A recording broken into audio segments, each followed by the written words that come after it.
Hey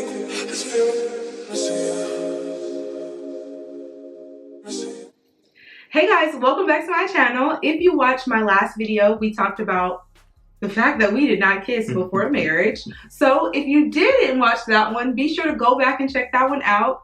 This video is going to be one where we talk about what we wish we knew before marriage. And while we're going to be sharing our personal experience, we're also going to be sharing generalized things that many people should know prior to marriage. And these are things that we're actually learning just through marriage mentorship. Still today. We're also learning these in our church series. We're currently doing a series at our church called The Struggle is Real.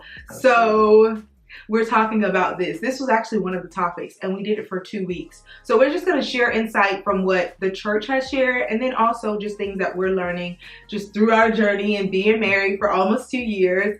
So yeah, let's just jump right into it. So the first thing that I personally wish I knew before marriage, and it's not something that I didn't necessarily know, but it's something that's becoming more clear to me now that I'm married, which is that it's not going to be a fairy tale. I used to have this preconceived notion that marriage was just going to be this beautiful, blissful rainbows every day experience with my partner most of the time, and that the hiccups along the way, the conflicts along the way, wouldn't exist. That those would exist, but I don't know. I didn't think the frequency of them were going to be like they are, or like what is considered to be normal in marriage. I didn't know that. I thought, you know, if you married the one, if you're certain that this is who God placed you with, then you're not gonna have many arguments. And if you have them, they're gonna be quick and you guys are gonna get back here real quick. But yeah, that's not always the case. Nah. And from talking to so many other married people, we're literally in a marriage life group currently, and they're like, y'all, like, what y'all going through, like, that is normal. They often tell us we have crazier stories and we're like, what?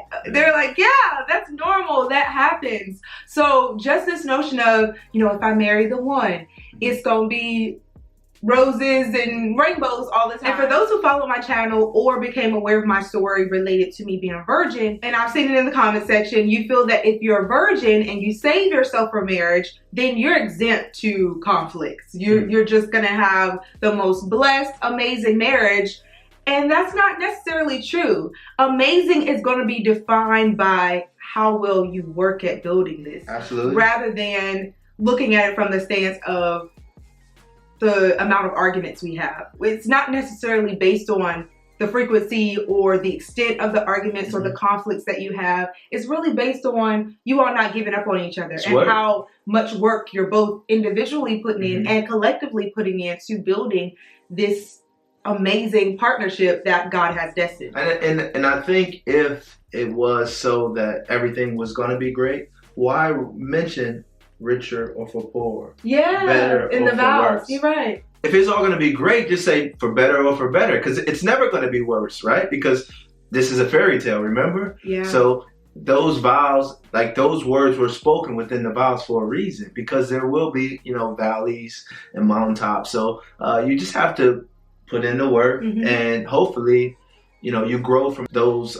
difficulties, those circumstances, and your love is then elevated to a new level through that. You know what I mean? Through those struggles, I feel like we're better equipped. Now the next time that situation comes up, we know how to handle it and we're better for it. And our love just continues to grow. So it's a steady process. Like Mary said, oftentimes am often feel unqualified during these moments, you know, as we're sharing, because we're still working, and I often feel like, that's why we don't do videos that often, because we're like, we working at this, y'all. We're work in progress. Listen, oh my God, listen, this right here, this is almost like a bio book. Yeah. You know what I mean? This is a biology book in college, and it's just something that we're doing every day. So what he's referring to is this booklet that we recently started doing with another couple at our church. They offer marriage mentorship, and this is not if your marriage is at a point where it's on the brink. You know, that's another misconception, that, you know, in order to go to counseling or some of that, you have to be in a bad state. It's no, you go to the doctor even when you're healthy. It's called a checkup. It's making sure that everything is in line. Your car, you might not be having issues, but you still get it tuned up. So this is just a constant. And unlike a car or anything like this, marriage is something. It's a daily something that you have to work at. Daily. And that's what we're trying to do before it gets out of hand. Before we're actually in there for another reason. So preventative. Absolutely. Before, it gets too serious, we try to, put some things in place. That way, our marriage flourishes and we're not in there for the wrong reasons. Absolutely. And just to shed light on the topic of what we wish we knew before marriage, these are things that we didn't even know were available to us prior to getting married. So we didn't even know to look for these things. We just happened to go to a church that a friend suggested. We were desiring to have more marriage-centered resources and things like that. But guys, some churches offer these kind of resources. And not just churches. There are counseling centers that offer these things. So know that prior to getting into marriage, that doing these things aren't necessarily the go-to when there are bad things happening. But that you and your partner should try to pour into your marriage in that way. Go into conferences. Look to see if there are churches who offer marriage enrichment. Our church, I rave about our church, which is One Community. And if you go to that church, shout out to you. Hey, family. But yeah, we love that church because they really pour into marriage. And when I say pour into marriage, it's not just, we might give a marriage talk or a marriage message during Valentine's. They really intensify it. They have marriage enrichment, where you actually stay overnight and you're having sessions and things like that. They offer different times in the year. They have a marriage conference. They have marriage life groups. They have marriage mentorship, which is what we're also currently experiencing now. We're going through marriage mentorship. And it's not like a process that you go through for a month or so. This is going to be a 9+ month process of us just really talking with another couple who's more seasoned than us, who's giving us insight. And we have this guideline, which has scriptures and it has just different things that really help to center us and help us to gain a godly perspective on things that we're dealing with. So it's been amazing and we're enjoying it. And it's even beyond, she mentioned 9 months. This is a lifelong thing. In fact, as we were sharing with our mentors, we're connected with them and even through the church. So we also have people that don't even attend our church that come to our church because of these resources. Absolutely. And it's so amazing. Yeah, we met other couples and they're like, we don't even go to church here, but our church doesn't offer something like this for marriage. And we love this. And I think it's just great. So don't think as a single person that if these things on your list, if those things are checked off, that you're not going to have conflict, that you're not going to have any trials or tribulation, because that's the Christian journey. We are supposed to go through things. We suffer just as Christ suffered. And it's all for the glory of God. It's all for the redemption of man. It's a part of just being able to be a light as we go through things, as we die to flesh, as we surrender and we yield to one another. It's just really just displaying the relationship with Christ in us, how he loves us so much that he has grace for us and he forgives us. And through conflict, through things that we deal with and through things that we might do that we shouldn't do, he's still there for us. So we should be there for one another. So we shouldn't have this mindset that, if conflict comes or if he does something I don't like, I'm going to leave.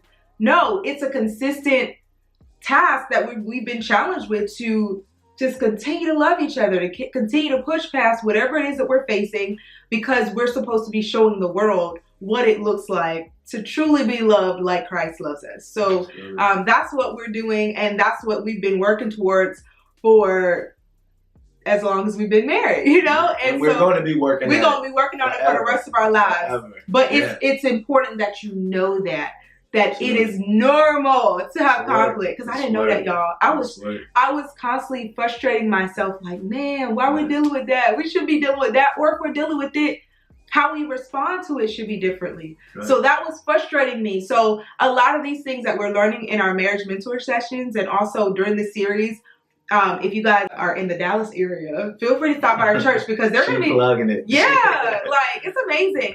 They're going to be doing this series, I believe, for 3 more weeks, I believe. And it's amazing. So the next thing that all people who are going into marriage should know, this is something that we knew, but it's really just been something that God is like, I'm going to make sure y'all know this, is you cannot do it without me. He's constantly reminding us of that. You cannot do this marriage relationship without God. Absolutely. And it's a diagram, and you guys are probably familiar with it. We might have shared it before, but it's almost like a triangle, and I don't know if Mary will put it up. But yeah, I'll put it on the screen. As each individual, because that's another thing, too, to kind of go back. We're two individuals. Anytime you're bringing two individual people together, there are going to be differences. We don't see everything the same way. Yeah. So you have, in this diagram, there's two individuals, and there's God at the center, because he should be the center of everything of your life. So he's at the center. And as these two individuals draw closer to God, they actually draw closer to each other. Yeah. And from that closeness and that desire to do things God way, they actually become closer to each other. And there should be less, conflicts and less issues. But, even then, there's still going to be struggles. Yeah. But I think as long as we're striving to do everything pleasing to God, we would ultimately simultaneously kind of please each other.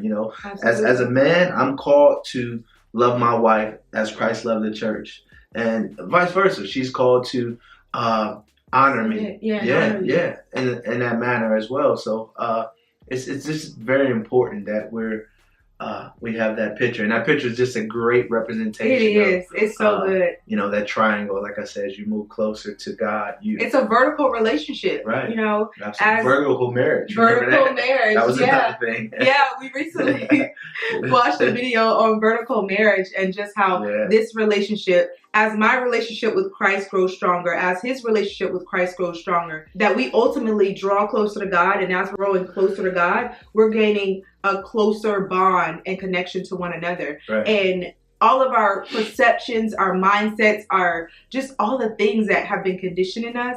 Right. Those things now become filtered through the lens of Christ. Absolutely. So how I see him becomes different. Right. We were in one of our sessions with our marriage mentors, and they were telling us in conflict, some of the things that you're thinking, some of the things that you're thinking or wanting to say to him, you wouldn't say it if you imagine Christ on his shoulder. The God in him. The God in him. So ultimately, try to see Christ. He's in him, but try to see him on his shoulder. Try to imagine he's there. And would you say that to Jesus? And, it kind of helps you to put things into perspective. And the things that you kind of say, you become a little more convicted. I wouldn't want to say that to Jesus, so I'm not going to say that to my amazing husband, So amazing. It changes. Emphasize amazing. You are amazing, man. So it changes all of that because I'm looking at him through the lens of Christ. And it doesn't matter what he's done to me. It doesn't matter what I've done to him. Right. I still have to do my part and love him how Christ loves me. And if I've truly experienced God's love on the level that he's been loving me, and I'm aware of that love, then there's no way you can't. There's no way that I could say some of the things or do some of the things that I might think, no matter how bad he makes me. But that whole perspective of the triangle, drawing closer to God. So keep God at the center prior to getting married, and understand that as that relationship becomes stronger, that collectively you guys will get stronger. Absolutely. So another thing, just, thinking about how, Jesus was here, as we're in conflict as a married couple, prior to getting married. Dating, courtship. Yeah, the dating and the courtship phase. Many of you guys, a lot of people aren't even in a space where they're even thinking about courting. Like, what are you talking about, courting?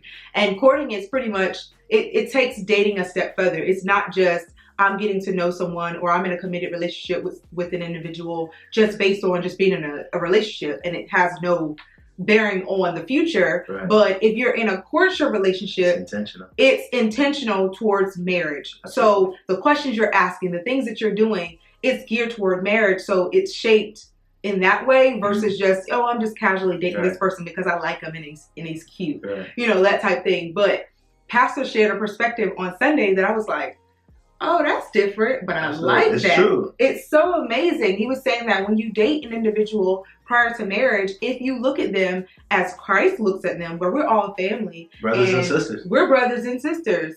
If you're dating somebody and you're looking at this individual as he's my brother in Christ, or this is my sister in Christ from a male perspective, then how you treat them is going to be different. And that goes for everyone. Yeah, everyone. So even, the stranger on the street, male or female, he's my brother, she's my sister. And that's the same approach we should have in the courtship phase or the dating phase. Yeah.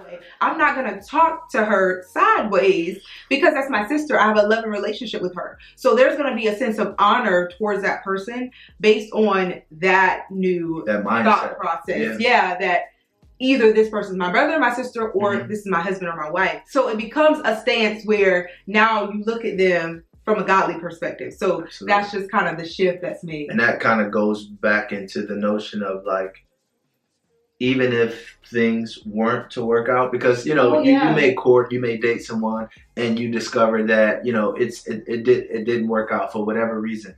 That person you should still be able to interact with that person and see that person, because guess what? She's still your sister. He's still your brother in Christ. So that's a big telltale, past relationships and being able to still have a godly relationship with someone. Yeah.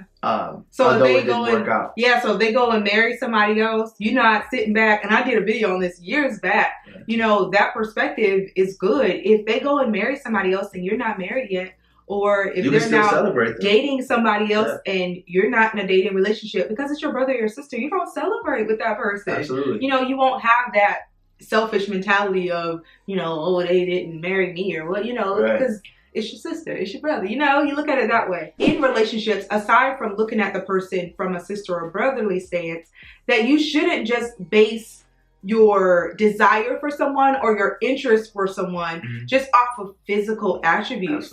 Like that is such a surface level thing, and oftentimes before getting into a relationship, you're so focused on the physical. Yeah, that's what you see first. Yeah, you're so enamored by what the person is showing, because literally when the person is before you, those first couple of dates, maybe auditioning, you go straight. For maybe about a month or so, the perspective that Pastor was talking about, I don't know if it was this Sunday. It wasn't this Sunday. It was like a few Sundays ago, that the person is literally auditioning. And I was like, you right, Pastor. I want this role. Yes. I got my best on. I'm looking my best. I'm going to say all the right things. Absolutely. I'm going to smile. Absolutely. Nice. They're going to show their best self. They're going to put their best foot forward. So when you guys are going on these dates, understand that may be a part of the person, but these might not be attributes that they're demonstrating on a regular basis.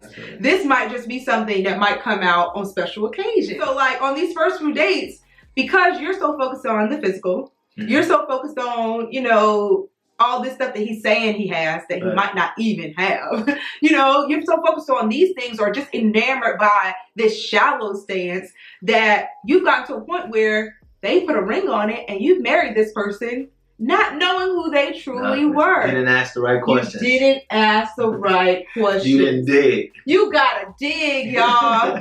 You gotta dig. Like when Jerard and I before we got married, we talked, like we had conversations that most people would look at us like, what the world y'all talking about? We asked so many questions. Now, could we have asked more? Absolutely, because, there aren't things that we even thought to ask. Right. But as Pastor was shedding light on this whole topic, we were like, oh, okay, that would have been a good thing to ask. So what are your likes and dislikes? Yeah, that's huge. I don't know. We might have focused on your likes. What are the things that you're interested in?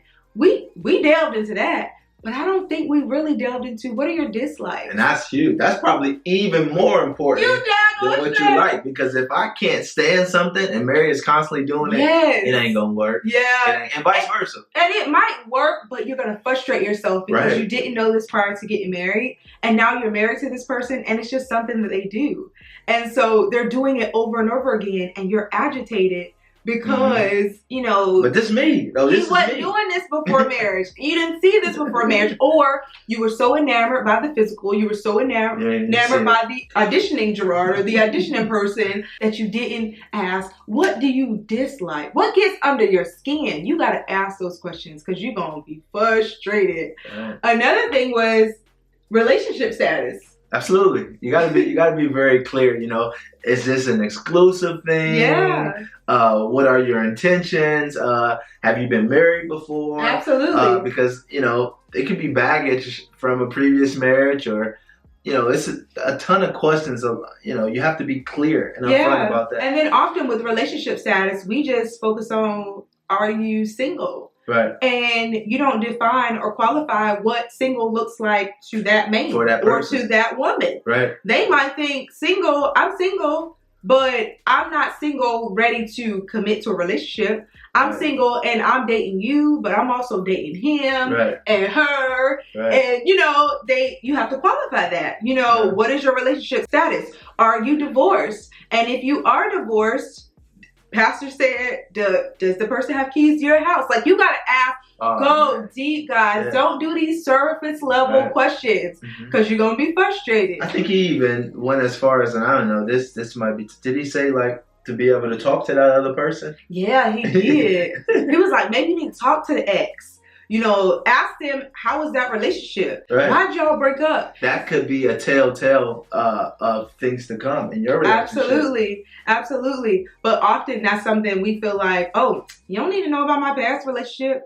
Yes, I do. Y'all, it's important to know about how things ended with the person prior. As he's talking about this other woman, or as she's talking about this other man, these are jewels, because you can gain a sense of what this person truly is interested in and what frustrates them, and then also how they might treat you. You know, if they were so quick to drop this other person, they might be quick to drop you over that. This whole notion of, oh, it's not gonna be me. That happened to her, or that happened to him, and that won't be me. And I feel like we go into situations naive, feeling as though that won't be me. But if you really truly listen to that past experience, you'll realize you could be the person on the other side of that, you know, in those same shoes, and they looking at you when you do those same things like, okay, you X'd out. I don't want to deal with you. Another question that you should ask is, what is your spiritual history? And when you say spiritual, you need to qualify that. Some people go around and they're saying, you know, I'm spiritual, or, you know, I believe in higher power.